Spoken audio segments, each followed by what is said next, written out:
Yes, I do. Because they give. We have nothing.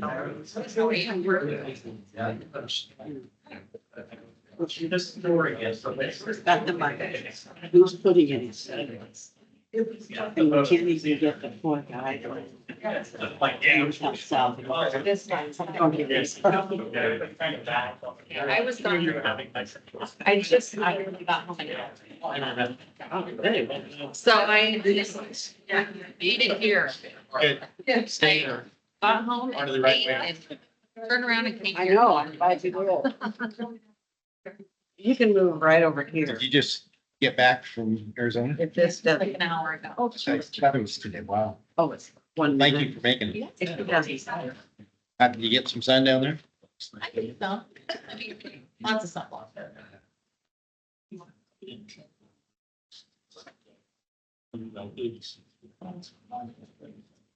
know, like a third might be. Yeah.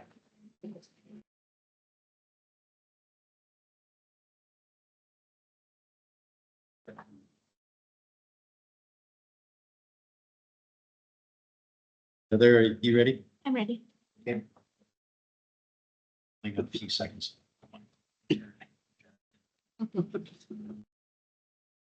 I've got here, the commercial awards done next segment. Oh, yeah. Isn't that good? Yeah. Good. I know. Good evening. I'll call our meeting of April 14th to order. We'll start with our flag salute, which Councilor Cornwell, will you please lead us. Allegiance to the flag of the United States of America and to the republic for which it stands, one nation, under God, indivisible, with liberty and justice for all. Thank you. Good evening. We have roll call, please. Counselor Cornwell? Is that me? You. No. Sure. Counselor Brizuela? Counselor Schaub? Here. Counselor Wilk? Here. Counselor Cantu? Here. Counselor Grijalva? Here. Mayor Lonergan? Here.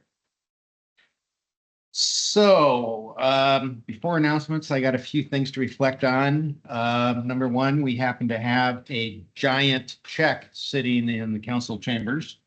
And I'd like to thank the Blazers and Moda Center that granted us $38,080 for our Settlemire Park project.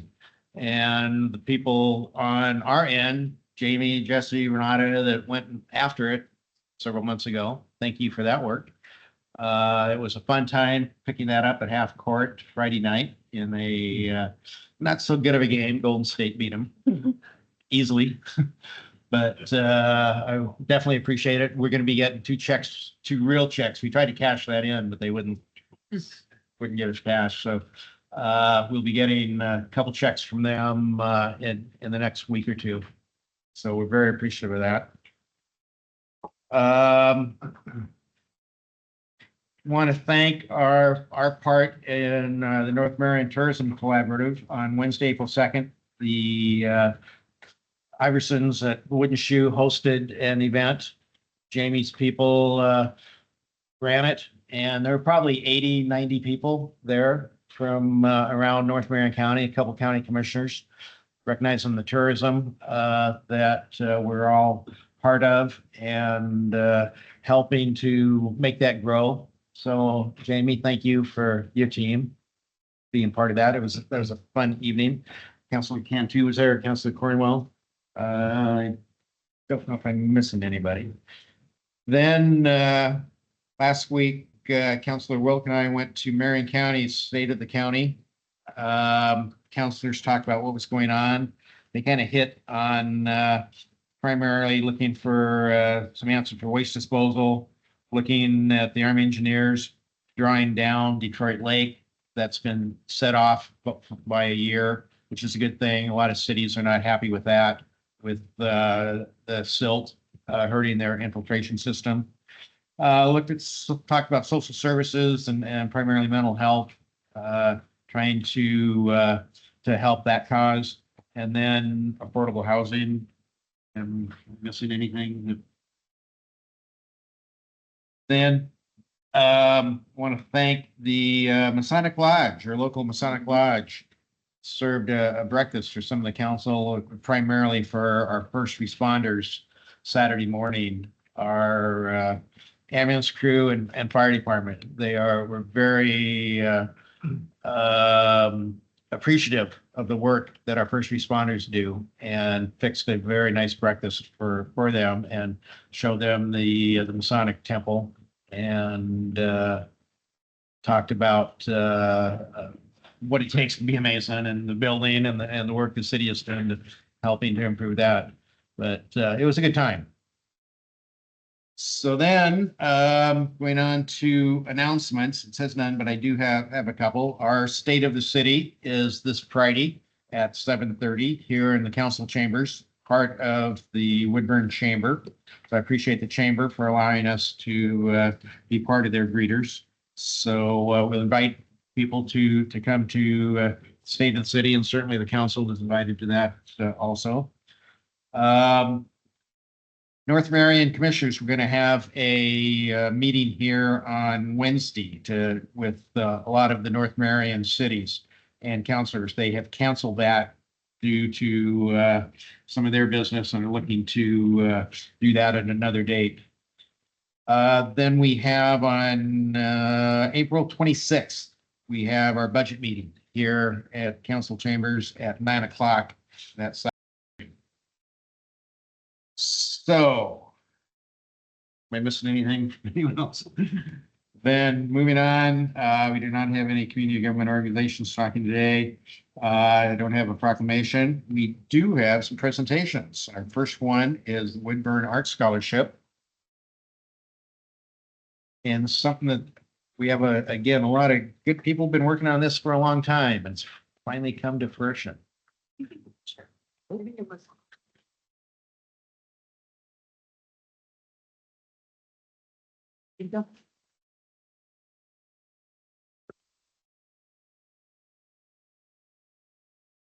Good evening, Mr. Mayor, Council. I'm Jamie Jonk. I'm your Economic Development Director.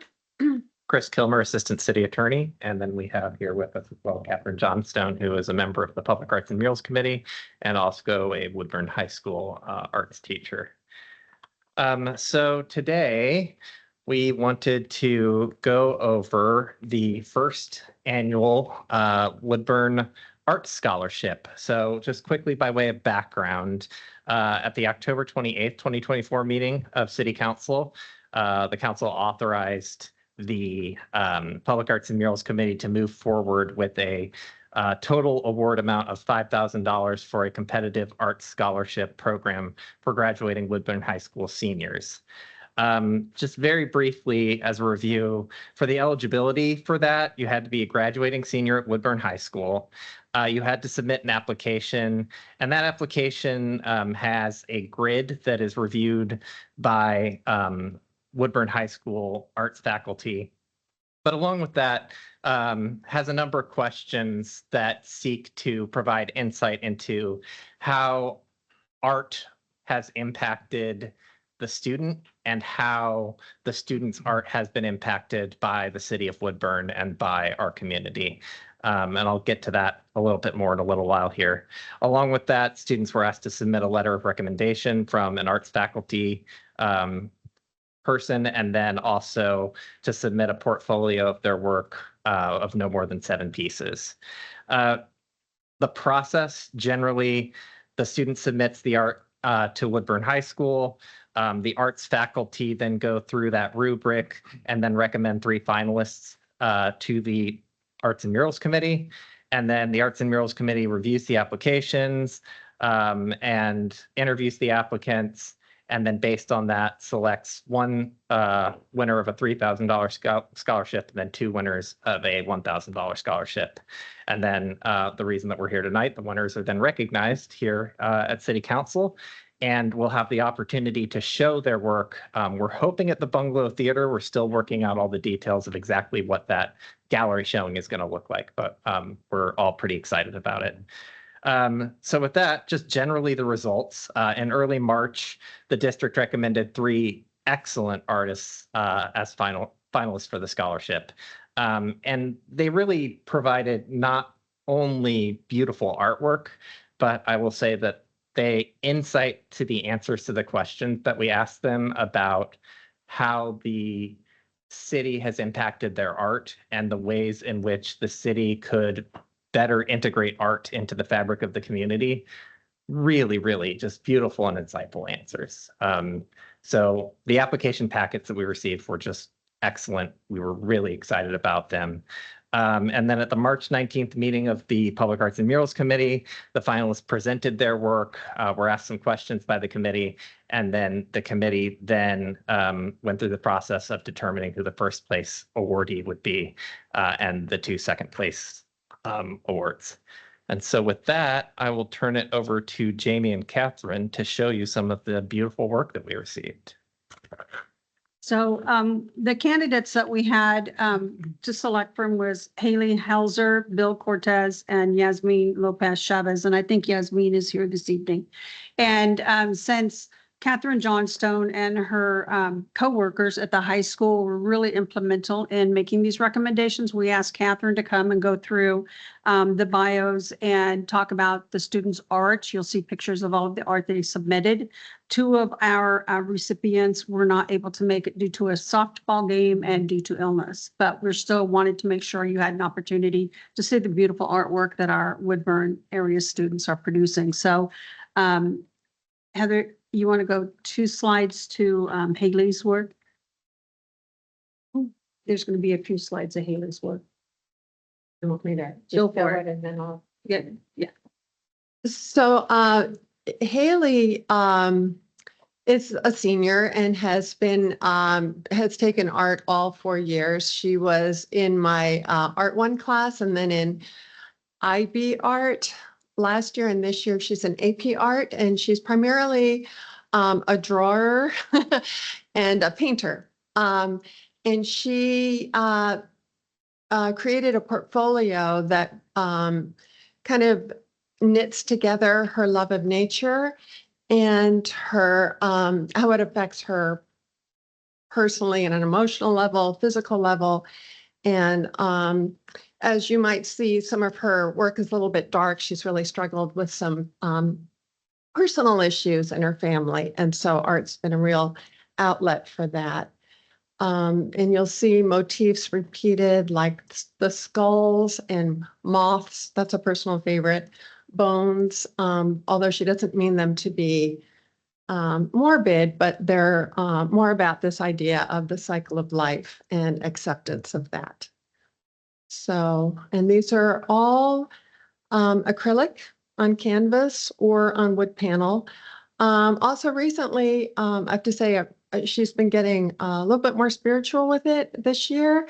I think now that she's a senior and going off on her own, she's really kind of exploring her relationship with God and the church that she was brought up in. And so that's been another kind of, that's the way she's been, her work is developed this year or most recently. So, yeah, and I can't, it would take a little too long to speak about each piece, and I don't really feel comfortable doing that, but you can, I think, see for yourselves. I love the green hands on that guy. And then Bill Cortez. Yeah. So Bill, it's a personal favorite of mine. Bill Cortez, I have not had as a student. We have 4 full-time art teachers at Woodburn High School, and unfortunately, I just, he's more into photography, and I don't teach photography. That's Miss Ruth Mead. But he did start in Art 1 and did this drawing, and then went on pretty quickly to photography 1, took a full year, and really, he really got the bug. And he loves the limitations that he has at high school because they're not allowed to take the cameras home. And so he's been able to really kind of focus on how can I really look for symbolism in very simple objects. And at the same time, really concentrating on learning about aperture and shutter speed and, macro and micro. I'm not a photography teacher, so I'm not sure I'm representing Bill as well. But as you can see, and he also has done some graphic design. So that's Bill. I'll let Yasmin talk about her. What's that? Yeah, just go ahead and speak. That this is a picture of my sister. My pictures mostly consist of like involving nature and like the symbolism of nature.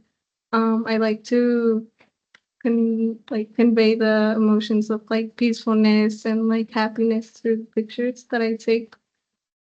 And I will, for these pictures, they were mostly like macro pictures, like getting a real close-up shot of the flower. Yes, or- could you speak up a little bit? They're having Yeah. trouble hearing you in the back. For these, for the one on the left, it was a macro picture for an assignment, and I saw this bee and I wanted to get a picture of it. I had to get really close to it. So, yeah, and then I added a preset and edited some other stuff on the right side. I had to, I'm not really sure how to say it. I had to get creative with the pictures. So I got the mirror and I just placed it against the tree. I held up a leaf against the camera and I had some friends like throw some leaves down so that I could capture it. Another macro picture where I got the bee and I cropped it and did some more editing on that one too. And for the one on the right, I had to convey the emotion stressed. So I just put this mannequin inside the book to make it feel like trapped and surrounded with all these like pieces of paper, just a lot of things like making it or that can provoke someone to feel stressed. The one on the left is again another macro picture. There was like a bunch of flowers. So I just like took a picture of every flower that was there. And for the right one, I had to pick a word that I could like design, I guess, make it match with the font, the color, and just make one word just go together, I guess. Yeah. Great job. Thank you. Thank you. Very good. Very good. Feel like I went on fun.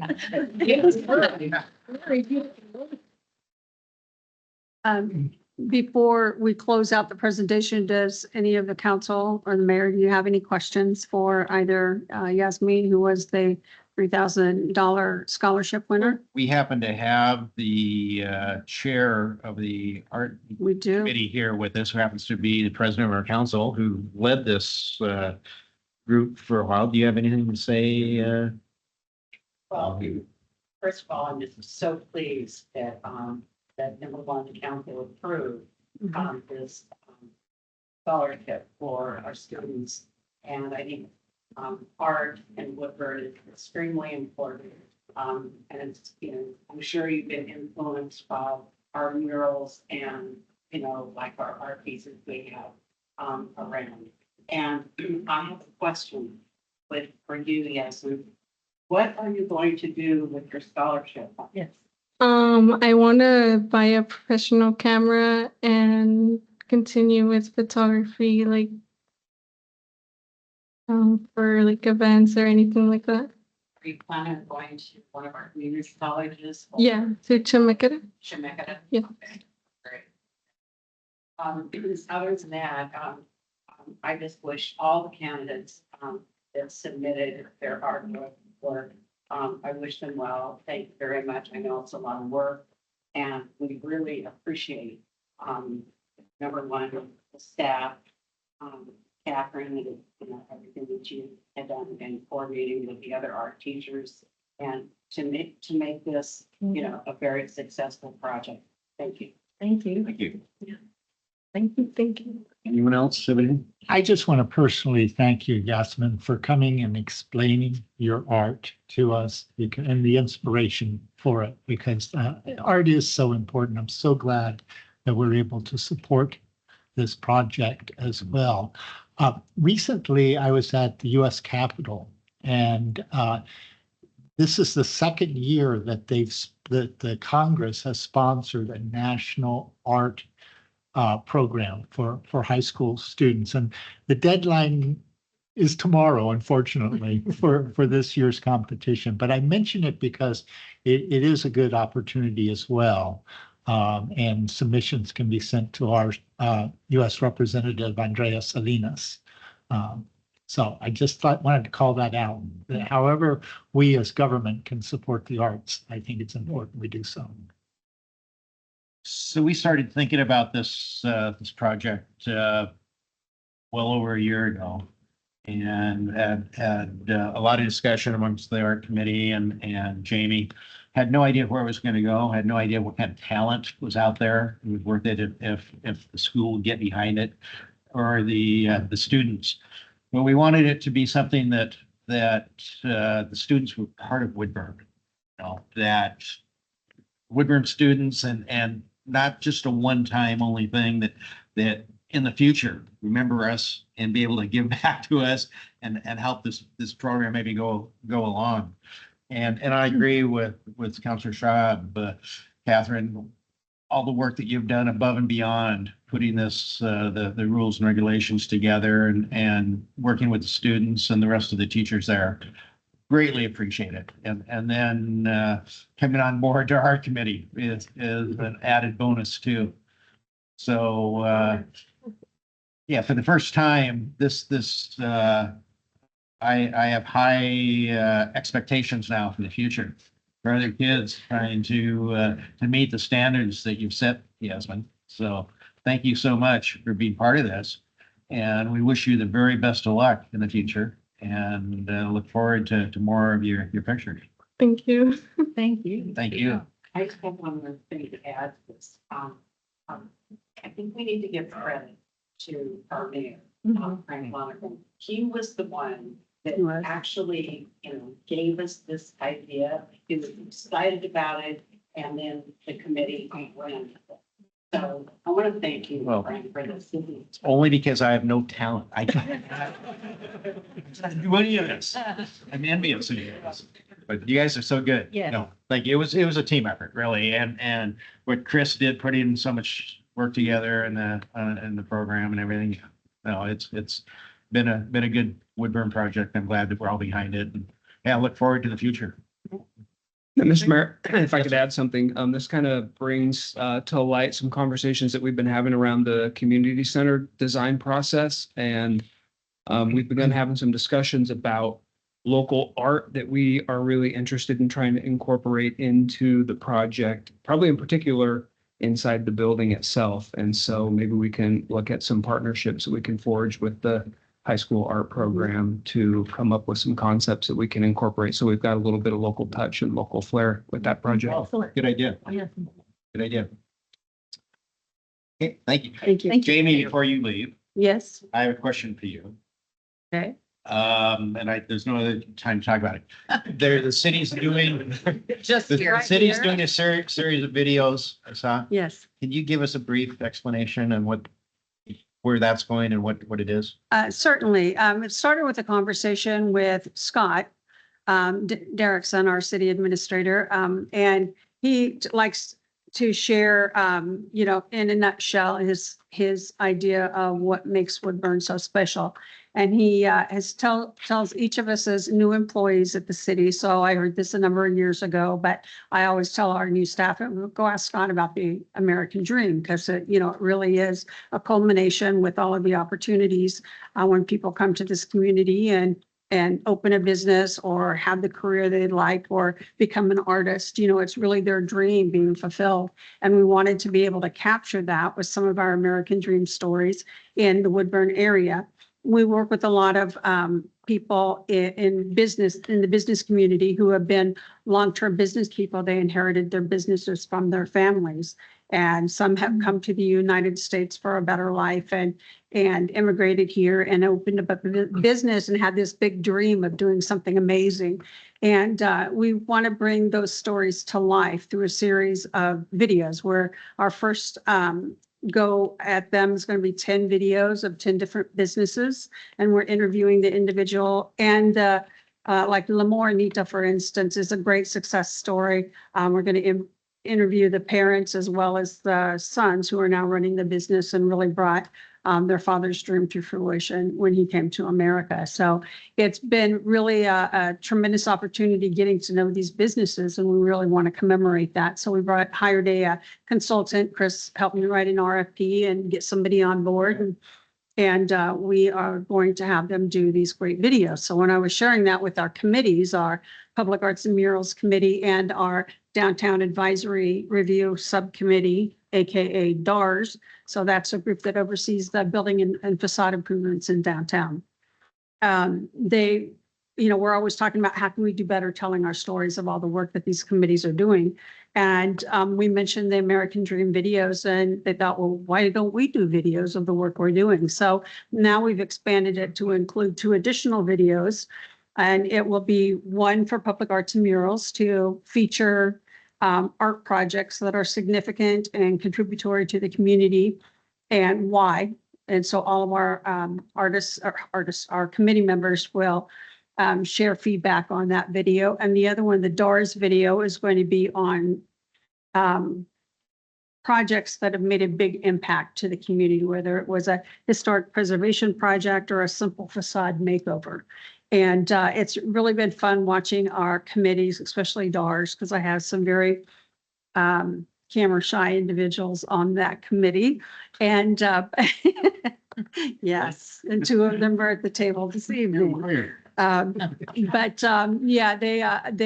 took a little bit of talking because it's like, how better can we do this than really provide those visuals? But now I think the committees are getting more and more excited about it. So I think it's a great opportunity to showcase what these committees and the investment of time our volunteer committees are putting into our community, as well as show how our urban renewal program is contributing to the ongoing revitalization and the impacts those funds are having on our residents and our business community. So it's a Good great idea. story. Thank you. Great. Well, thank you all so much. Thank you. Next up, we have a presentation on our park, SDCs.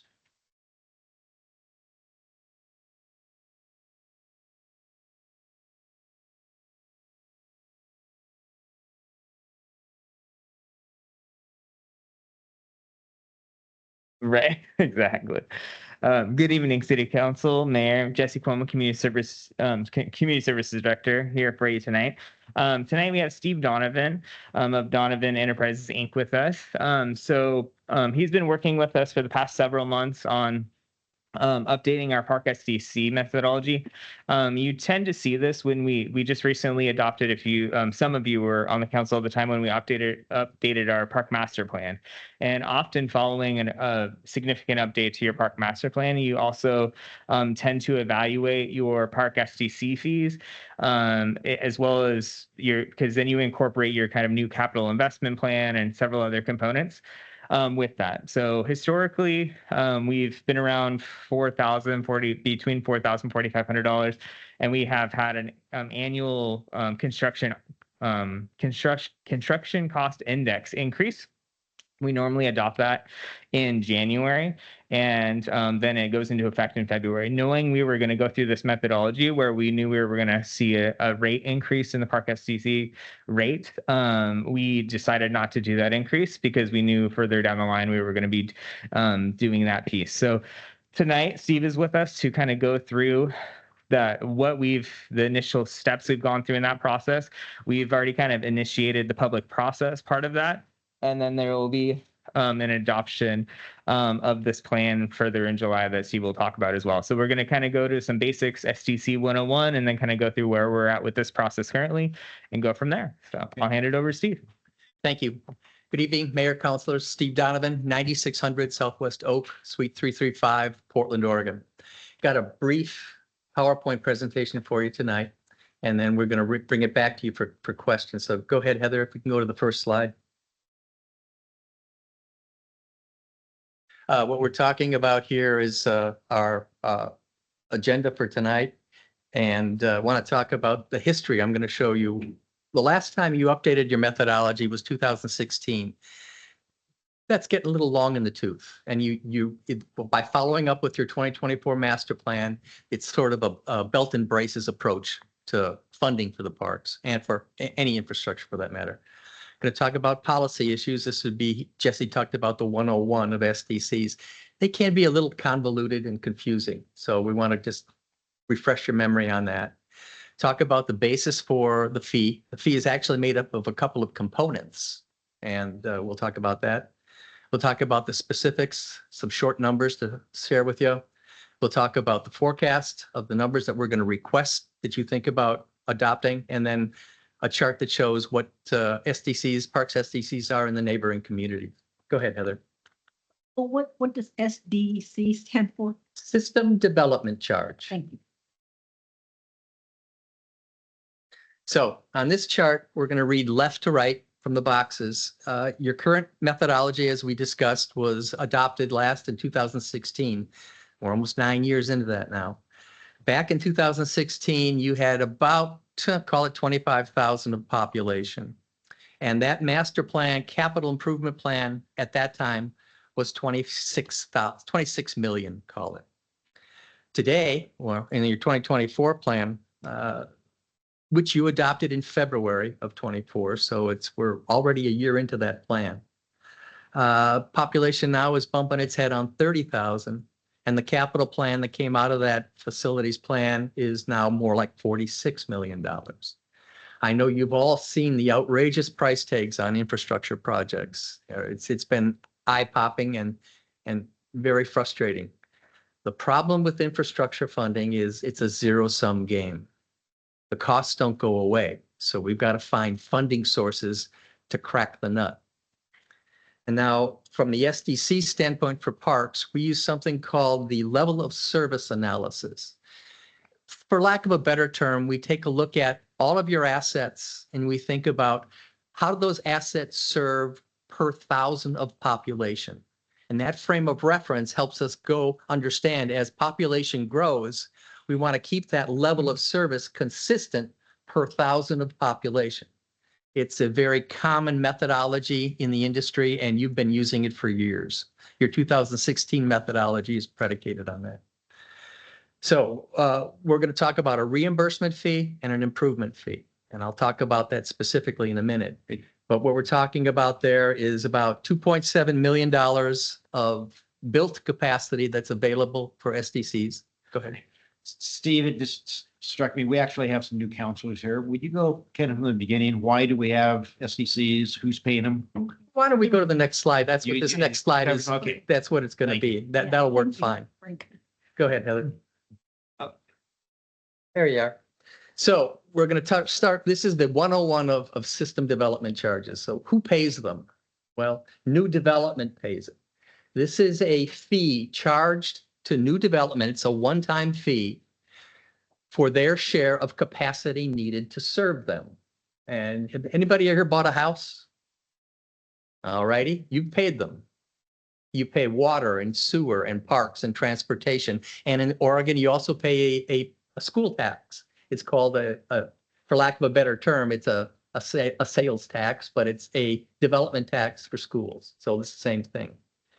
And it consists of three components under statute. All of these fees are defined in the Oregon Revised Statute, and they're very structured. The reimbursement fee is for built capacity. You are paying as a new person coming to the community and building a home or any development, tying into existing capacity of water or sewer or parks, that capacity that's built. The improvement fee is for planned future capacity, hence your master plans. And then there's a third fee, which is compliance. Under the statute, you're allowed for compliance. One point I just to clarify, make sure it's crystal clear, is this is for incoming development. So it's not like if you bought a home that was already been purchased once, buying it again. This is the one-time fee that the developer is paying into the system. So, so it's not like if you're buying someone who had a home for 15 years, you're not paying those fees on top of your, your actual purchasing fees.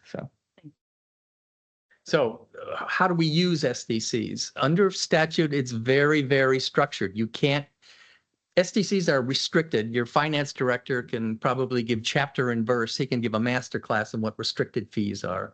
But they are restricted. They have to be accounted for separately and housed separately. They can't be spent on operations and maintenance. They can only be spent on capacity expanding capital improvements for the service that the fee was collected. So you can't use water SDCs to pay for transportation. You can't use parks SDPs to pay for sewer. Each bucket has to be filled with its own right number. And then annual reporting, you do that now. You have a reporting of how you use your SDCs every year, how much you have in the bank. That's just a standard reporting that's required under the statute. And now for why you folks get paid so much, the policy issues regarding SDCs. SDCs have an impact on how your community develops.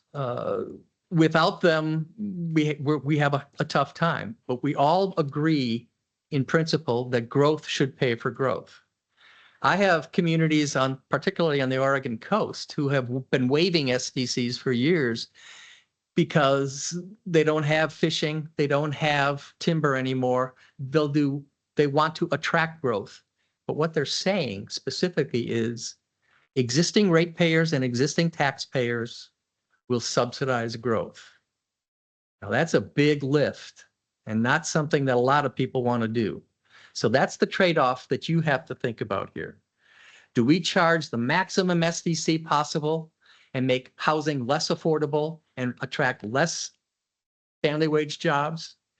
Conversely, if we don't charge an SDC that's appropriate for your community, we can't build the things we need. And then ratepayers and taxpayers have to subsidize growth because, like I said, it's a zero-sum game.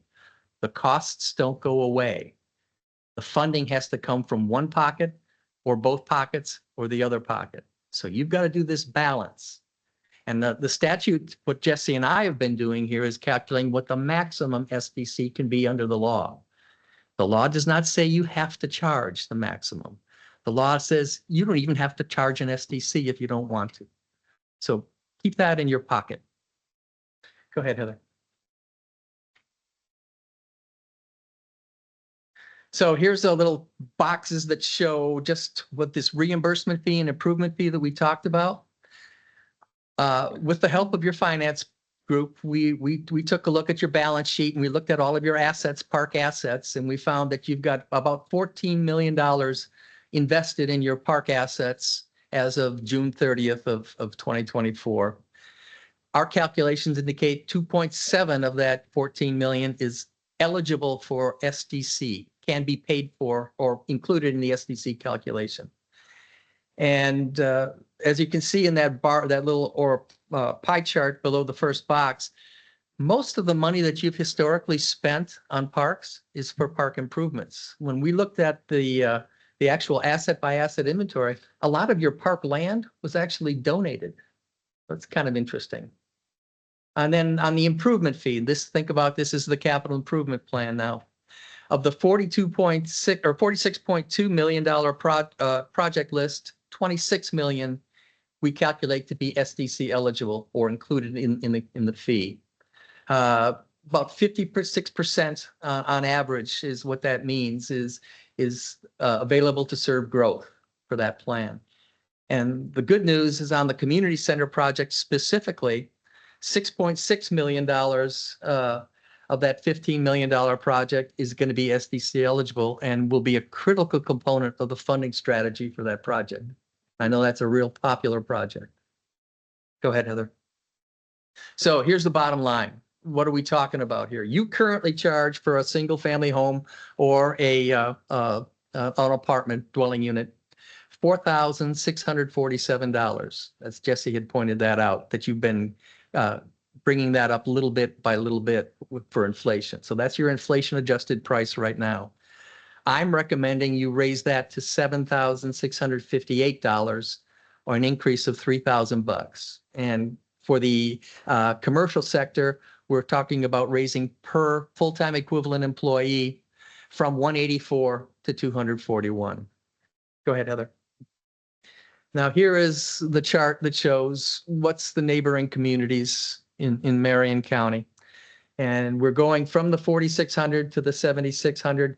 You're still in the middle of the pack. You're not highest. And this is Marion. I've got stuff in Washington County where city of Beaverton, they've got a park district, Tualatin Hills Park and Recreation District is $16,000. And then Beaverton charges another $4,000 on top of that just for parks. So there's just for what it's worth, you are in the middle of the pack of your peers, even with our recommended increase. So that's what's going to happen next is the next step. Did you? We talked about the law here. Under statute, when you change your methodology, you have to go through a statutory compliance period. 90 days prior to first reading by resolution or ordinance, we have to notify people in writing on our quote list, a list that we keep of interested parties. We have done that. We have sent out in writing to the Home Builders Association, and I forget which other groups, with some others were sent out. So that's been done. Tonight, we're visiting with you. We're not asking for any legislative action at all. This is just a heads up to let you know where we're coming from. But by May 1, my report, which is the methodology report, will be available for inspection and will be posted to the city's website. And you can have copies of that too. It's fascinating reading. And then on July 28th, we're going to have a resolution in front of you for consideration to implement the new SDCs and adopt the modified methodology. I'd like to point out just a few things. So we have always been a community, at least under Scott's leadership, a community that has its pay its way, as Steve said. And yeah, $7,000 might seem like a lot, but I would like to also remind the council that I can't think of a project in the 8 years that I've been here that the city has fully funded out of its own coffers. Almost monthly, we're coming to the table with grant funds, awards funds. And the reason we're able to do that is we're able to offset those fees with SDC fees and other things. So when we do matching funds, we're not pulling from the general fund and pulling from services. So last month you all approved, or maybe it was a month before, you all approved a $700,000 grant from the state of Oregon through the local government grant program. We are fully offsetting that cost with staff time and park SDCs. If we didn't have the park SDC balance we do now, and obviously we're seeing a very healthy balance due to the development we have. But if we don't have that pot to pull from, we're going to have to pull that match from general fund dollars and or just don't go after those park improvement projects. And so we are constantly trying to offset and maximize those dollars, and that will not stop even with an increase. This is a key function of what we do, is trying to always maximize every single dollar, whether it's a developer putting that into the system. And as Steve said, a lot of our land has been donated. So with all the recent development, we have the 3-acre park on Boone's Crossing that was dedicated, part of that land use agreement. The 8-acre parcel up at Dove Landing on the north side of town that was dedicated to the city. In the one in Dove, we actually had them use the SDC credits to build in the infrastructure of the park, because in that case, it's cheaper for them because they're already on the ground to put that infrastructure in while they have the equipment there. So we still have the oversight. We still could say, hey, we would like these components. We have to, it's kind of a dance, but they have their cap, and then we're able to use those fees to offset that cost. So I just want to point out too, because I think it's really important for us to have that full picture of how we utilize those funds. And so it's not like, unfortunately, we're not just sitting flush with cash and doing whatever park project we like. We're being very strategic in how we do that. Well, I'm a new counselor, so I just want to educate myself. So when you say 7,000 per unit, so if it's a 10 apartment unit, that's 70,000 there. Correct. And are these charges in addition to other, Chris, if you can educate me on in addition, so it'll be the 7 for the parks and then another for water and sewer and then another for this and another for that. And Okay. Correct. And so when you present this to us in the future, will Chris or you give us what that will affect, you know, with everything? You Yeah, know, we can not absolutely just- bring. Just that? Yeah, we could Because absolutely when- bring in the whole. When it does gambit come here. under consideration, I'd like to see what all the fees are. Yep. You know, and then how this will affect the overall. And what we that could makes do sense. following this meeting even is we could just, we have a master fee schedule on our website where any SDC fees that are updated go and they sit on there. Some of the methodologies are more complex. Parks is very simple. When it comes to transportation and other things, they get much more complex because they're based on kind of rate users. So you might have a commercial space that's a grocery store that you go to this master chart and then you kind of find that user and the estimated, I believe it goes to square footage and the estimated number of trips they have. And then they have a calculation based on number of trips they're going to see. So the more traffic a building's going to see, the more they're going to pay in fees. So And what so, I'm saying is they're, depending on the business, whether it's commercial, retail. yeah, Housing or whatever they have. Yeah, I that don't know one if gets there's a pretty good way to complex. To make that, There isn't on that one. It's, well, if you want to look at the whole chart, because, you know, a bank is going to have a different rate and it depends on, I think, even the square footage of the bank, because that's an estimated number of customers they're going to see. A lot of businesses do their own traffic studies, come in to kind of match that and give an accurate representation of what they're going to see for their traffic. And then we can base, if we approve that, we can base their rate off of those things. So that one's pretty convoluted. but is there? Water, wastewater is a little cleaner. No, but I but was yeah. just wondering if there is a way to say of all the charges, 10% goes to parks, 5% goes to water, 6%. I don't know if that's What- possible. Yeah, I'll hand it over to Jim a little bit. Today, Yeah, it's a great question. Today, but I'd like some. Yeah, information no, it's on that in the future. Yeah, that's a great question. Actually, what we typically do when we're trying to take a look at what the totality of all of the SDC charges is we look at single family residences. That's kind of the standard and it's the easiest way to kind of compare. That's most of what's developed in the Woodburn community. And those are the charges that actually affect housing prices and, Yeah. you know, the cost to new residents. And it's easy to compare from one community to the next, Okay. that sort of style. So that's going to be the one that we'll probably be able to assemble for you I pretty need easily. that Yeah. education prior to making a decision. Okay, thank you. Any other questions? Anything else to add? I did have one question. Several slides earlier, you had some information about the rates that employers pay per employee. And then how much, you know, new development housing or the new construction pays. I'm wondering if you have a good sense of what percentage each of those silos Yeah, pays. I could help you with that. We looked at the inventory of your water meters, which is a good gauge of who's using what. And based on what we saw, meters in service, we saw that 93% of your active meters in service were 3/4 inch, which says single family. So like Jim just said, the preponderance of this community is residential. So single family that's what I'd keep my eye on the prize.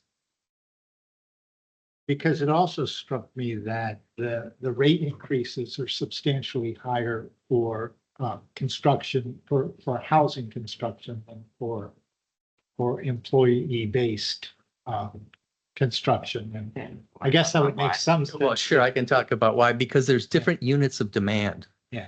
We're talking about effective full-time employees that are coming in from a commercial business. So if a large employer comes in, he's going to pay proportionately more per employee, whereas a single-family home is the unit of demand. Yeah. So, yeah, clarity there too. So it's exactly what he said. If someone's coming into town for a job, their strain on the system is way less than someone who buys a home and is using the parks on a regular basis 6-7 days a week versus someone who may be coming in for a job and is only here for 8 hours a day and maybe stopping at a park after work or something like that. So their use on the system is less. So that's why the rate is so much less. And before we can conclude, if I could add just one more thing, SDCs are a big deal. They're a significant funding source for us in Woodburn. It's a primary kind of funding source for a lot of our infrastructure, capacity adding infrastructure development and improvement. You're all acutely aware of the fact that Woodburn is a very rapidly growing town. We have a lot of residential development that's underway, a lot of commercial and industrial development. That requires a significant amount of investment in infrastructure, whether it's transportation, water, sewer, parks. And we, by utilizing SDCs effectively, as Steve mentioned at the very beginning, we're kind of approaching it in a development pays its own way sort of approach, which we feel is the most appropriate way for us to do that, so that we're not saddling the existing residents with the cost of adding this capacity that new development really puts on us. And so specifically to parks, with all of the residential development you've been seeing going on, you're also seeing a significant amount of park improvements that not only benefit the new residents, but the existing ones as well. And so, the Smith Creek project, the Boone's Crossing Park, Dove Landing Park, we could go on and on. And these funding sources are actually contributing a significant amount towards the aquatic center renovation and community center project. So that's been the approach of the city for as long as I've been here. And so our policy recommendation is always to make sure that new development is paying that cost. And if the SDC rate that comes out of the methodology is, $7,500, that's what we recommend that the council adopts, because if we don't, then that burden shifts to the existing residents. And that's a situation that we have a policy of avoiding. Thank you. Are we looking at adjusting any other fees? Yeah, we are. You may remember that we adjusted transportation SDC fees just a couple of years ago. We're doing, you're also aware that Chris has been working hard on an update to our TSP plan to kind of incorporate the needs to the Southwest industrial area, primarily the properties that are coming in through the UGB expansion. And so we're identifying projects that need to be built that are going to benefit that area and that whole kind of region of town. We need to make sure that those projects are built into our SDC methodology so that they're eligible to have SDC funds spent on them. So we're going to be adding those projects. I don't anticipate that we're going to see much of a fee impact to that. We're also going through the stormwater master plan update process and the wastewater master plan update process. And as you all have been kind of well aware of, that the requirements on us environmentally to make some significant improvements to our wastewater treatment system are just around the horizon. And we don't know what those costs are going to be yet, but they're going to be significant. We're going to have to probably look at a financing strategy for implementing those improvements, and it'll require increases in sewer SDC charges to fund those as well. So there will be more SDC work coming down the pipe. Thank you, Steve. Appreciate you coming tonight. Look forward to your report in July. All right, let's see you in July. Thank you. Thank you. Okay, moving on, still in the presentations, it's not listed there, but I want to share some information that I got from a meeting.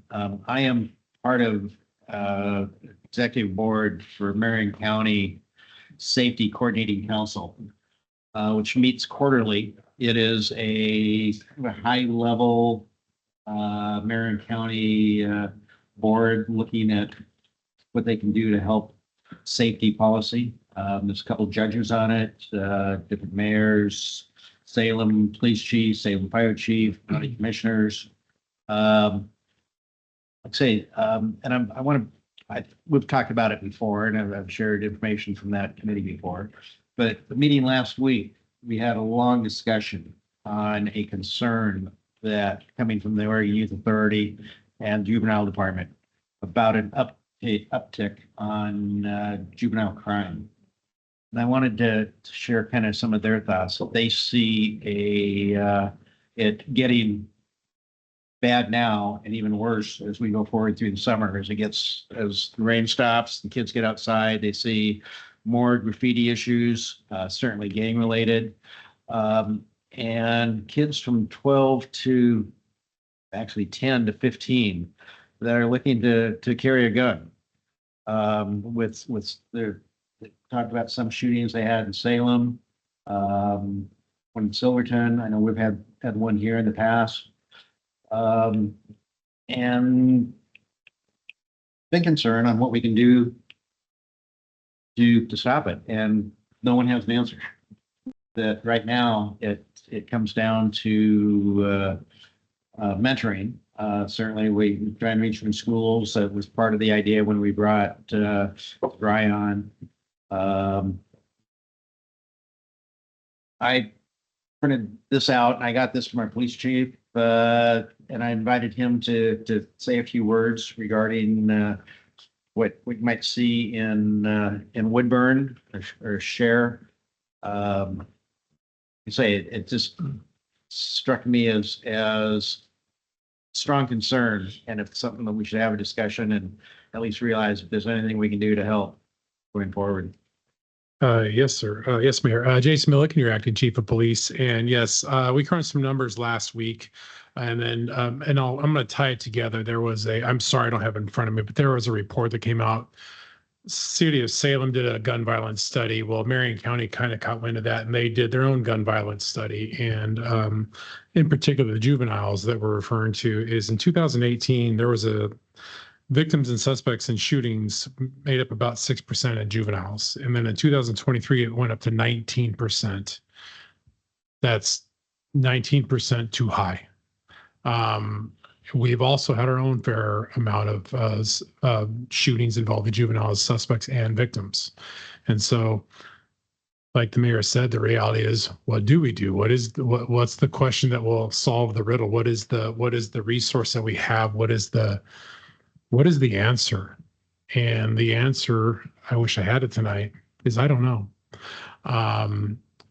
The one thing I will say is this is enforcement is a piece of this, but is a very small piece. The reason I mention that is this is in law enforcement, when I refer to enforcement, we're showing up after an event has happened. We're making arrests, we're referring to juvenile, we're doing all these things. The numbers you see in front of you are the stats we ran for the last 3 years. And you'll see they total quite a bit, but now I will say, for instance, like in 2022, there were 167 charges, not 167 arrests. There was a bar graph that was supposed to be tied to this, but it's not there. So just to be clear, I think I'm trying to remember now. I think it was in the 60s or something like that. But anyway, the reality is this: it is not enforcement. Enforcement will not solve this problem. It's much, much bigger than that. It's really gets down to education, parenting. We can go on. We could have a 2-hour discussion at least on that. 2 years ago, Chief Pilcher came in and was talking to us about some statistics that he had gotten from the school. And the one that struck me was in the school year of 22-23, there were 700 suspensions within the school. Mm-hmm. Plus something like 30 arrests going on. Mm-hmm. I haven't seen anything really since then, but I hear that that's drastically changed, and that part of that was COVID, kids not wanting to go back to school, and problems at home. Yes, it's gone down significantly. Yeah. Mm-hmm. So that's part of it. What we talked about was that these kids are being mentored right now, but by kind of the wrong mentoring. It's the older kids that are mentoring the young ones, having them do the crime. Correct. So they don't get caught. Correct. Correct. And that's something that if we could get, parenting, mentoring involved, certainly could be an answer, but not an easy one to reach. I think it's a huge, my personal opinion is, as a parent, it is the best answer, but it's also the hardest. Police officers can't solve that problem. That's not what we do. I would ask, that's not what city councilors can do. It's much bigger than that. It's a much deeper concern than that. Yeah. So I just kind of wanted to throw this out there. Again, I wasn't expecting any answers, but I wanted the council, the city to be aware. If I can just say, I thank you, Mr. Mayor, and thank you, Chief, for talking about this. Sometimes we don't like to talk about these No. things, but I think the more light we shed on the problem, the closer we are to solving it. And I don't want us to be alarmist. I don't want to give our listening population out Right. there the idea that Woodburn is a horrible place to live, because Right. it's really not. It is not. I also want to call out the very proactive approach that I think the city is taking to provide connections to social service, to provide the school resource officers, which were somewhat disfavored in some quarters for some time and have been quite successful here. And then the staffing that we provide to reach out to parents to help with some of the issues that present as social problems. So we still have more work to do. Absolutely. But I'm glad to say I see that we're very engaged Yes. in the process. We are, yeah, very, very well said. And that is very, very accurate. Our city does have programs. We do, we are doing the best we can. We can always do better. Everybody knows that. Something the mayor touched on, and the mayor is correct, is one of the reasons you see a lot of juveniles involved in crime, especially that relates to gang members, is first of all, recruiting tactics. And then two, it's the adults are well aware if we arrest an adult for a serious crime, they're going to jail or prison.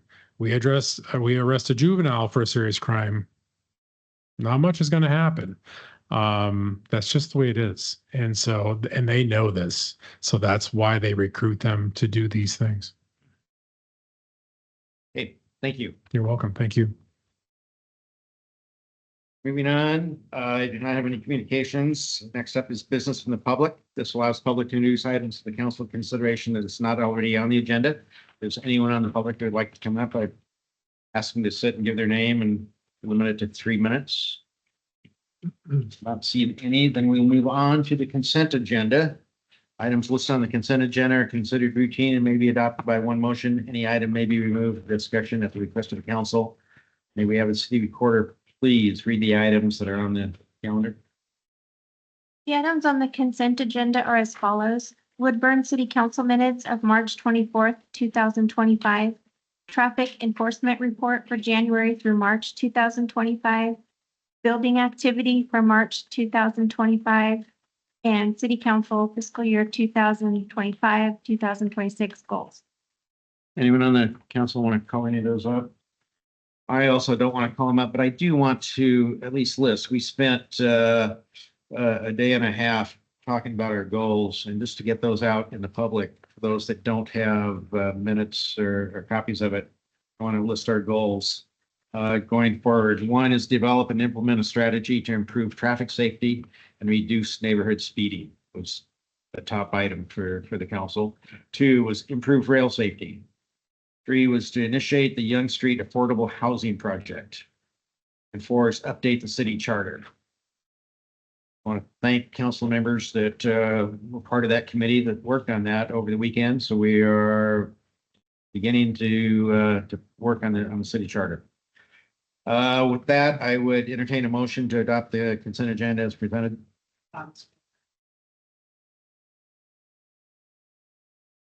Is there a second? Second. All in favor, signify with an eye. Aye. Opposed, the same. Thank you. I don't have any table business. We do not have a public hearing. Next up is Council Bill 3277.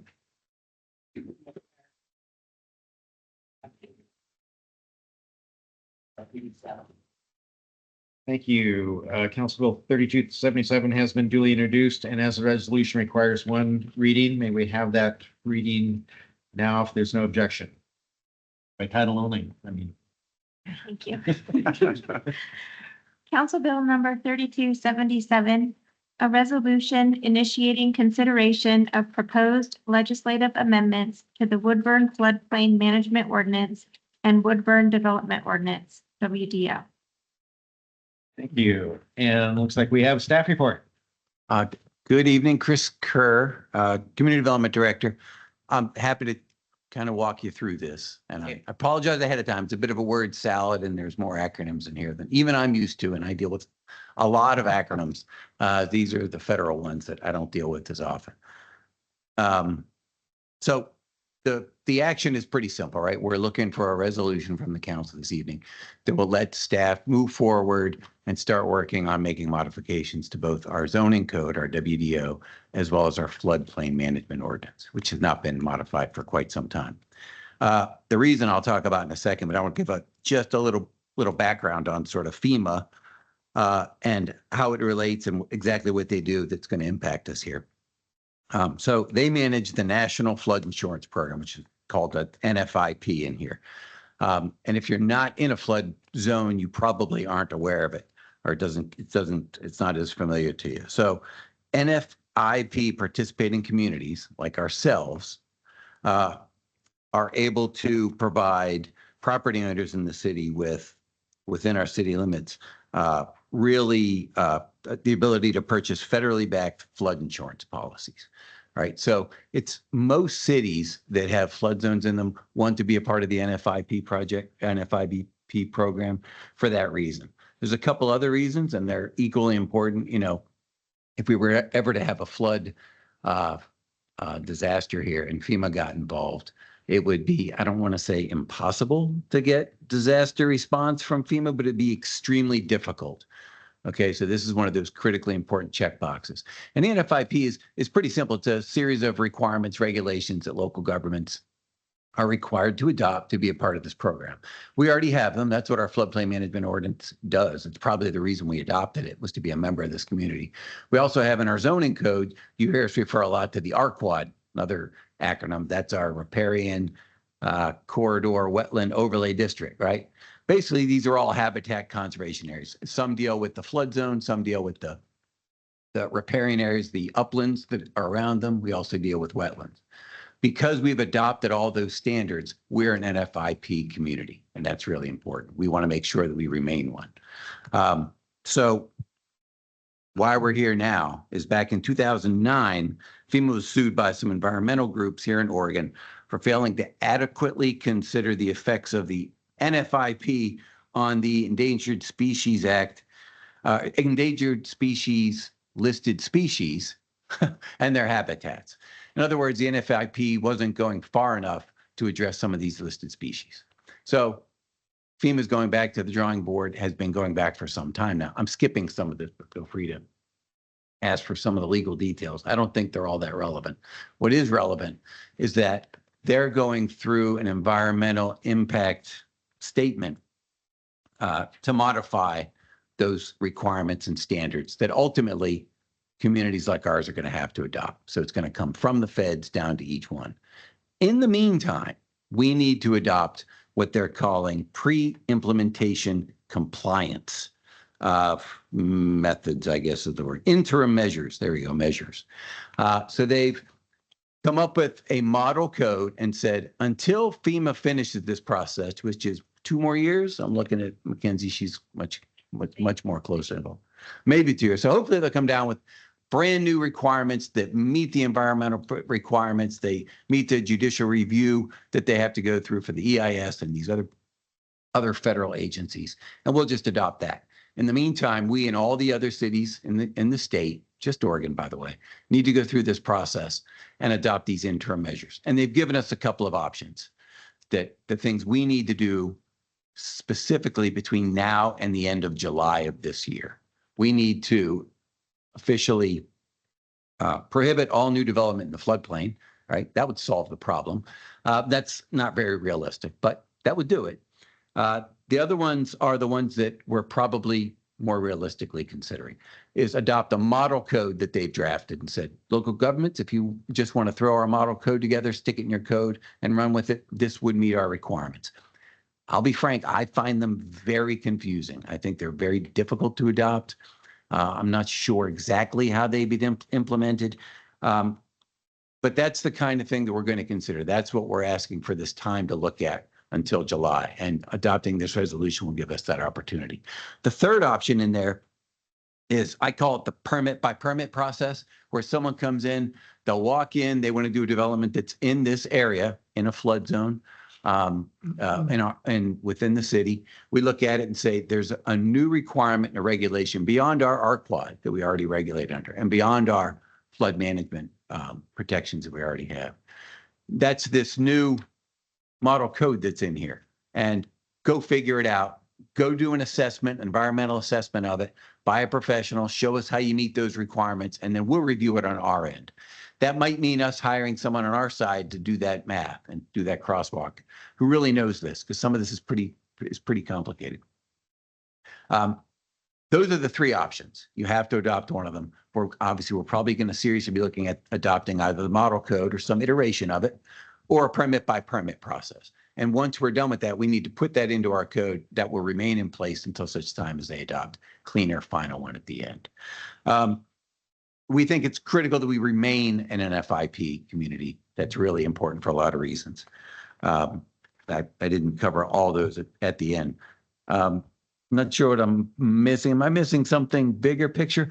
But that's what this resolution does. It means we'll go out and have conversations with other cities, other city attorneys. We're going to talk to Habitat or the environmental specialists in other communities. Some of the larger cities have their own sort of on-staff folks who do this. They're much more familiar with it. And even they aren't utilizing the model code. That's kind of a clue. A few cities are, but very few are considering it. Obviously, we'll talk to other planners and figure out what other cities are doing and try to work our way through. Hopefully, we get some assistance, frankly, from the state.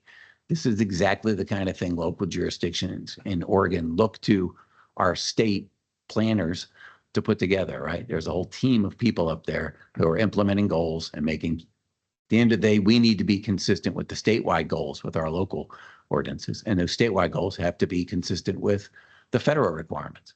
So we're hoping our state floodplain manager and their team gets involved and can assist us as well. So hopefully we'll get some more feedback going forward. But at the end of the day, these modifications will require going back to the Planning Commission for a recommendation from them to ultimately come back to you all with the recommended modifications to those two codes.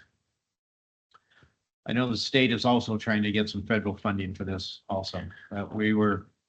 Yeah, I know, the you're familiar. pallbearers This of that word came up in DC. And in fact, if just kind of a side piece is the governor even wrote an unfriendly letter, I think, out to FEMA to say, you need to figure out and get your ducks in a row. This is an onerous requirement that's not clear, that hasn't provided us enough time as local jurisdictions to meet these.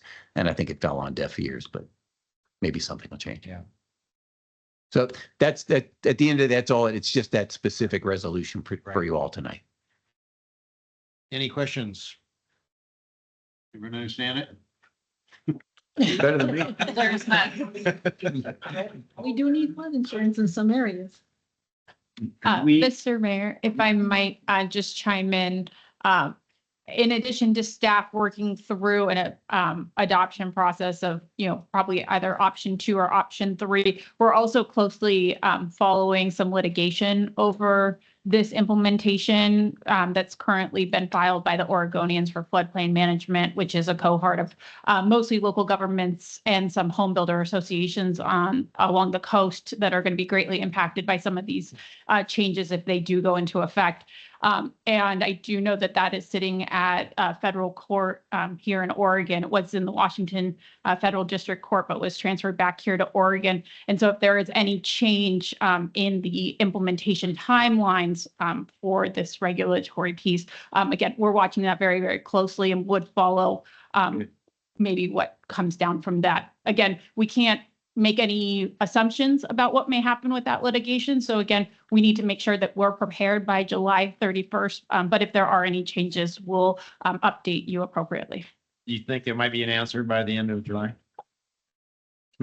I would be very hopeful that there was a motion for an injunction filed, but that was filed in the federal district court in DC in February. And again, that was just transferred back here to Oregon. So it might be some time till we get a decision on that injunction. Thank you. May we have a roll call vote, please, on the resolution? Counselor Grijalva? Yes. Counselor Wilk? Yes. Counselor Cornwell? Yeah. Counselor Schaub? Yes. Counselor Cantu? Yes. All right, Council Bill 3277 has been duly passed. Thank you. Moving on, we have a contract to be awarded to professional audit services to Aldridge CPAs and advisors. And we do have a staff report.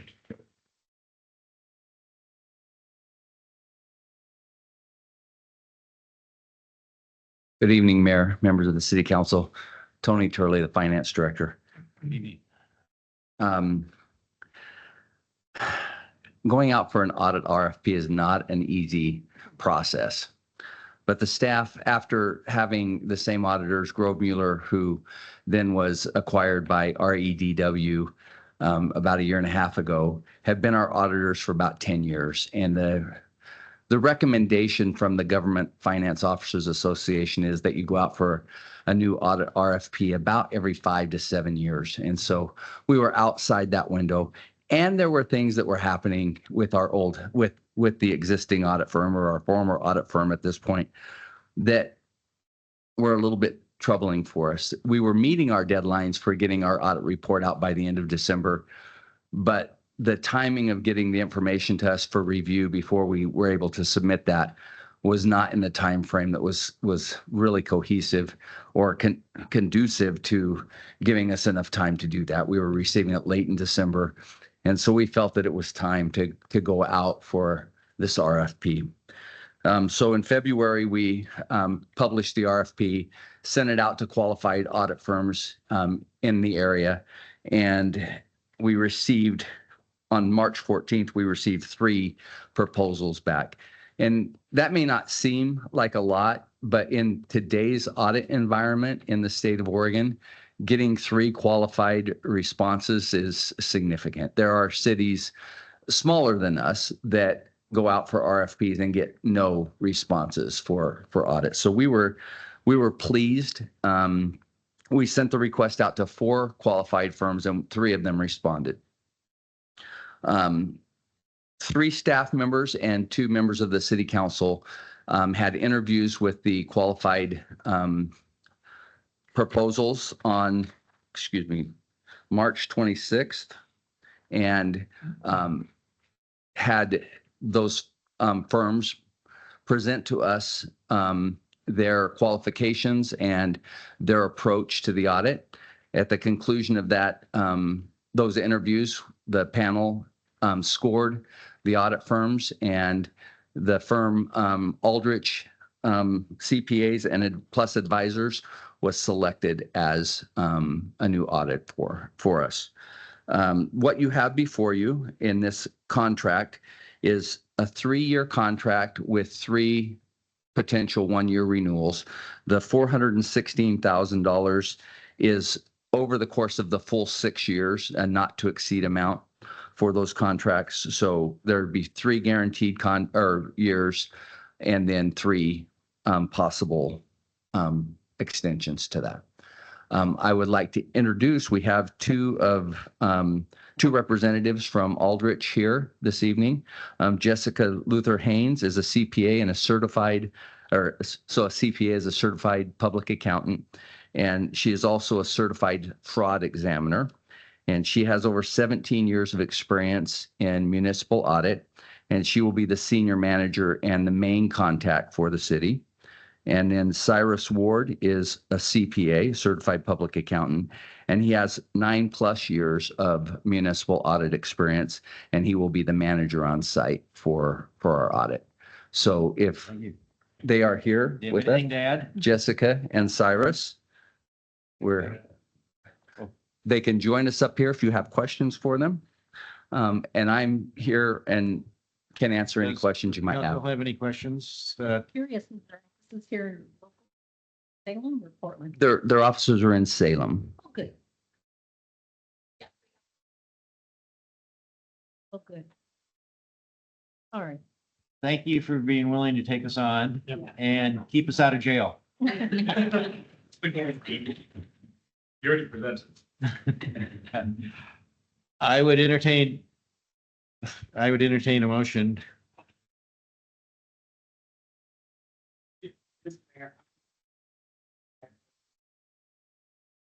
To Aldrich CPA Plus Advisors LLP for an amount not to exceed $416,240 over a 3-year period with the option for 3 1-year contract extensions and authorize the city administrator to sign.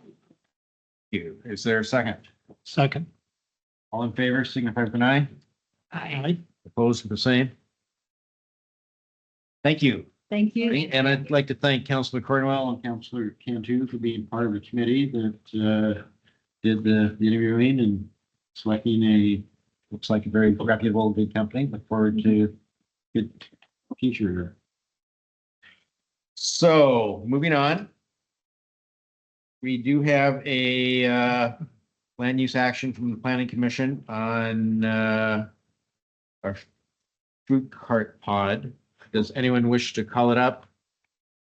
I would like to have a discussion on it just because the Planning Commission did so much on it. We've been talking about it for over a year. I'd like to get it out in the open and what we're getting. Not that I have any issues with it.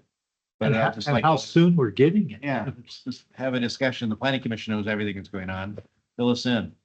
Sure, absolutely. Again, Chris Kirk, Community Development Director. Yeah, so on March 27th, the Planning Commission approved this. This is it's called the Checkpoint 21 Food Cart Pod. That's what the name will be. I can describe some of the details, but some of the background on it I think is really interesting. So, because this doesn't happen all that often where a city says, you know what, this is a use and a kind of development that we'd like to see in our community. Go out, write that code. Of course, that all started with us just doing another one of those resolutions like I just did 5 minutes ago with you. And we went through that pretty fast. I'm sure it was less than a year, maybe 9 months or so, where we said let's establish an opportunity for, quote, a food cart pod with regulations. The ones that we have now are a little bit different. I could talk about them, but that's a different issue. This allows them in commercial districts throughout town. And there's a lot of minimum requirements. There's some size requirements. There's requirements that it has to look more like a fully developed site.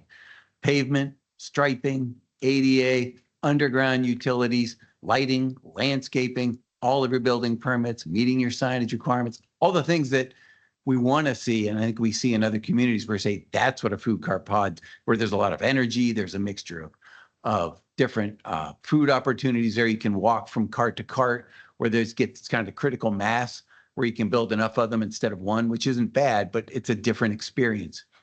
We haven't really had that here, where there's a centralized community eating area in the center where everybody can grab their food, go undercover in the wintertime. When it's raining, you have some cover. This place has garage doors that open up. There's indoor real restrooms that are ADA accessible, men's, women, et cetera, instead of the porta potty, sort of very faster, looser ones that we've had in the past. So anyway, that was the kind of exercise we went through. And as part of that, we actually talked to 3 or 4 existing food cart operators, talked to some property owners, and we talked to the managers who run some of them in other communities. And this was one of the people we spoke to, the gentleman who runs this facility who's proposing this one. And we just got their feedback. What are we missing? What's good in this code? What did we not think about? And there was a lot of really detailed discussion. And we did all that basically through the Planning Commission. I see one of the planning commissioners behind me. And it was really helpful, right? That's instructive where you can get professional people who, while my staff and I think we know a lot, it's really good to hear from people who are going to build them and who have operated them before. And we got good feedback, like, this isn't going to work. I know what you're trying to do. You should really approach this. And this has been a problem for other people, et cetera. So in any case, got that put into place. And naturally, this guy walked in the door right away and quickly went through a process. And he's been approved. He didn't have any variances. No surprise. He knew all the code requirements because, again, he was very familiar with them walking forward. And Planning Commission didn't have like a lot of issues. We had very few conditions applied to it. There were 2 people who showed up. One had some issues with general traffic going on out there. And I think that was more the background generic traffic issues out there as opposed to this one development, which again is commercially zoned. Did you take care of the traffic problem? Well, yeah, and it's, truth be told, there's not tons of traffic that'll come out of here. We hope there's a lot of traffic generated into it over time, and that would be great. This is a really big site. Intersection to begin with. The intersection has its own issues, and we collected a proportionate share from this applicant. We did a traffic and impact analysis, as we always do, to determine how much traffic would come from it. Collected the exact same fair share that we apply to every other developer in that area for their impacts on that intersection. So we've collected money for that to help resolve the issue there, which is going into a huge pot of money that you heard Jim talking about that has to do with our TSP amendments and everything else that we do to build those. But I'm happy to talk kind of briefly about the project, if that's all right, because again, it's a little unique. It meets all the requirements we have. It's right next to the Safeway. It's just to the east side. This used to be owned by this property was owned by the same, I don't want to say Safeway, but the same ownership group who has Safeway. And if you know where that detention facility is behind there, it's basically the big pond. This is just to the north of it. And one of the attractive features of this for the developer who came in was he really wanted to put his 2 food pavilions. He's got 2 indoor pavilions he's putting back there and ring that grassy area and that quiet area behind the Safeway with the picnic tables instead of bringing them up on the street, which is where I initially thought we want to have this kind of in your face so you can see it up on the major road. He said, I'd rather have my seating area back there and it's kind of quiet. People can sit and enjoy that. Almost a natural area. I mean, I know it's a detention facility, but it's quiet. There's nothing there. And there's a lot of trees back there. That's the general layout that he came in with. Again, there's 2 food pavilions. The idea is he's looking to have like a beer wine operator inside one of them. He can have a few more smaller kind of, I call them, I don't want to say food trucks, but he can have some kind of small little restaurant facility in there. And it's ringed with, I think, I forget the number, 18, 17, 18 food trucks. And again, 18 food cart spaces. 18 food cart spaces he'll have in there. And again, one of the interesting things about it is all of the utilities are underground. I can tell you, building officials and fire marshals have serious issues with, and health departments, inspectors have a lot of issues with food trucks. A lot of those have to do with how they get rid of waste, where they get their water from, what are they doing with their barbecues, where are the people going to be sitting, how are they getting to a restroom, how are people keeping their hands clean, all these different issues. Propane tanks that a lot of these trucks run with are very problematic. They can be just a real problem for, say, the fire marshal and the building official. So one of the requirements we have in this code is that you're not allowed to have propane tanks running these individual trucks. You need to hook up to the facilities. So the developer is going to be on the hook with building out this whole site. He's going to be undergrounding the gas lines, the water lines, the sewer lines, and essentially someone can just drive up, drop it, hitch into it, and they're hooked up and connected. So that he can kind of quickly bring people in and out if he needed to. And that takes that kind of burden away from the trucks when they come in. And he's on the hook for doing the parking around it. Up on the street, if you're curious, there's a sidewalk out there now that we had the residential developer build out there to the west, the first multifamily home that came in there on the north side. That was built in a location, assuming a development would happen here. So that won't have to be torn up. That sidewalk that's there will remain. There's just going to be landscaping that this person's putting in 10 feet on one side, I think 8 feet on the other, with trees on both ends of it. He's finishing the bike lane. He's adding more pavement to that road. So it'd be finished, obviously curbed, full storm, all the other improvements we require on the front. He didn't require any variances or even a street exception out. Right. Sounds So, good. yeah, we'll see where it goes. Questions? Any chance that Just for nostalgia purposes. Yeah, that's it. I haven't talked to him, but yeah, like on the inside, have something running. That pavilion's actually quite large. It's 6,500 square feet is the large one. That's his food pavilion. That's a very good sized restaurant. It's an oversized restaurant. And remember, this isn't one that's going to have like a huge kitchen facility and sort of back of the house environment. This is mostly open area in the middle of it. I think of the one in Happy Valley is the closest I can think of that has this kind of pavilion. And if you're curious, the one that this gentleman owns and operates, I think it's called Checkpoint 211. This one's 211. I'm sorry.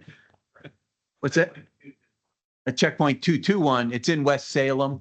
It hasn't been there very long, but he's got a similar kind of a central community area that's enclosed. It's a nice building. Again, it looks like a finished product that you can go into. The garage doors can kind of open up in the summertime, similar to what we have over here at Metropolis. So again, interesting housing type on a property that's been vacant for quite some time. I think it's going to be pretty neat. Is there a time frame? I have not seen his grading permit yet, but he's not even officially approved until he gets through you. Right. So you could call it up and hold him up if you so desire. So he's not there yet. Okay. Thank you, Chris. Sure. Thank you. Okay, moving on to the city administrator's report. Mr. Rao, this is your chance. Thank you, Mr. Mayor.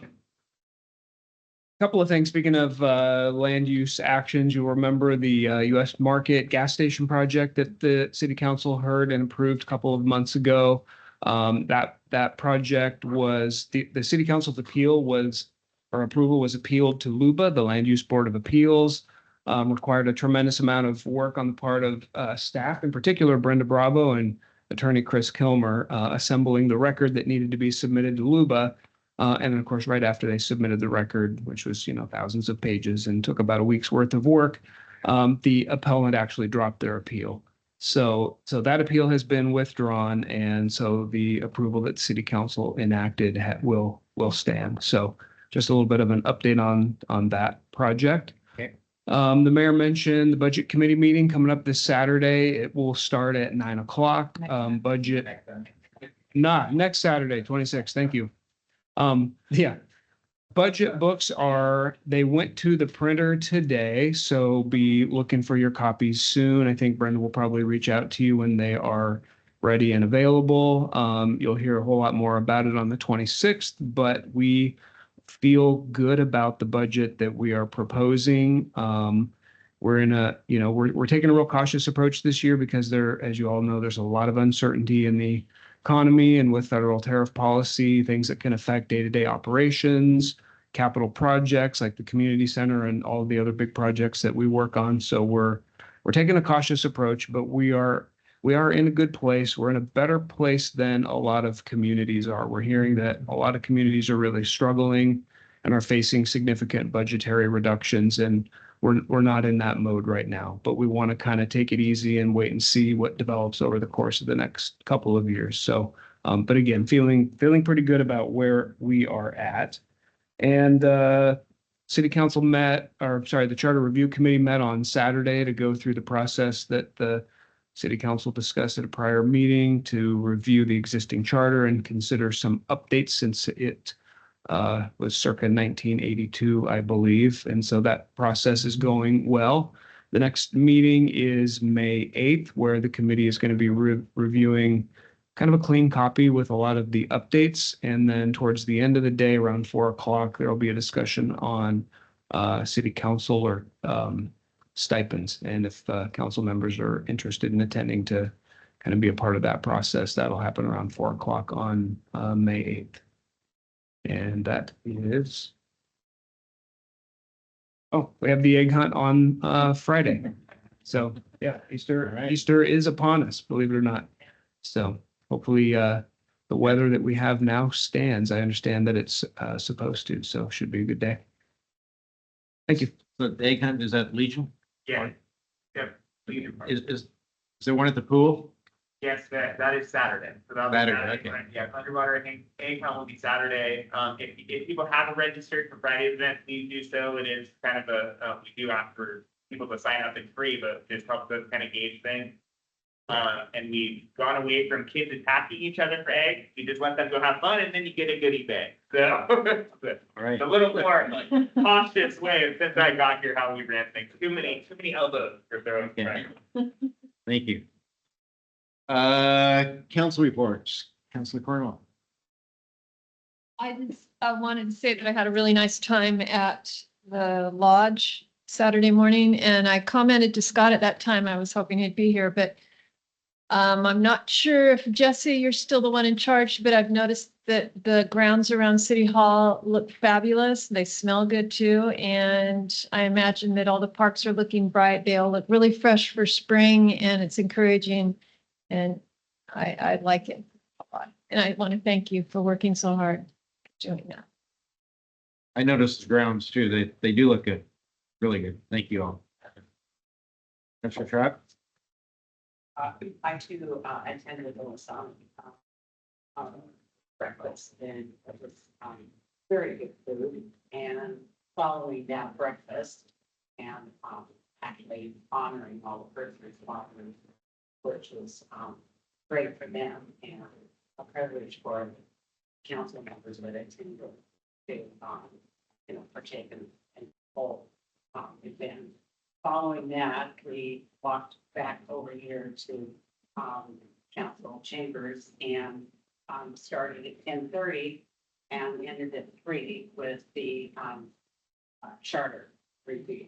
And well worth our time. I think we came up with some great recommendations, and looking forward to what Mackenzie's going to give us on the 8th. So we can follow through with the discussion of staffing. Other than that, I want to apologize for looking and sounding like the last chapter was abuse on the 24th. But I have had pneumonia and still a little foggy, but I'm getting better. So, thank you. Glad you're better. Thank We you. are just appreciative you made it Yes. through it. Good job. Thanks. Yeah. We missed you for a little bit. Councilor Rowe? So I too was at the Masonic Lodge, and I want to mention it for two reasons. One is that it's just such a historic gem that we have in our city, started by the founder of our city and finished not long after the Settlemeyer House was built. And so I had some discussion with some of the lodge members about having tours, because it is really a beautiful building and worth looking at. And I also want to pat ourselves on the back because we, the city, were able to help fund some of the needed improvements. And through our urban renewal program that Jamie mentioned earlier. And I just, having worked downtown for 28 years, I have never seen our downtown look as nice as it does at this time, with all the building improvements and the paints and the new roofs and other things that really keep the building structurally intact. So again, I just want to give us a pat on the back for good governance makes a really attractive city. I don't have anything to add. Just looking forward to seeing everyone at the State of the City on Friday morning. Oh. And hearing your speech. Thank you. Councilor Grau. And yeah, that Saturday morning was really a good time, but it's always great when we take time to recognize the first responders.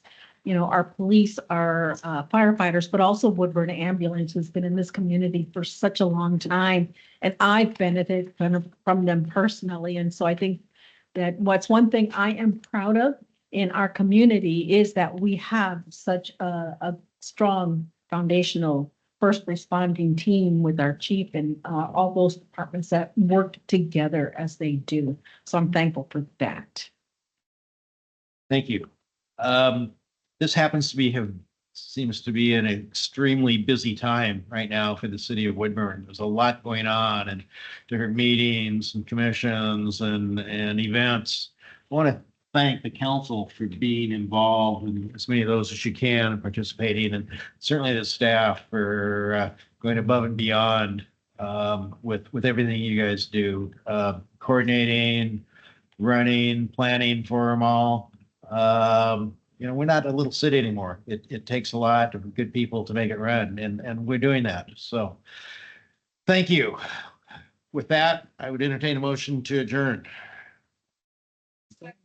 Second, all in favor? Aye. Opposed? Next meeting is April 28th. April 28th. You're all invited. Sorry.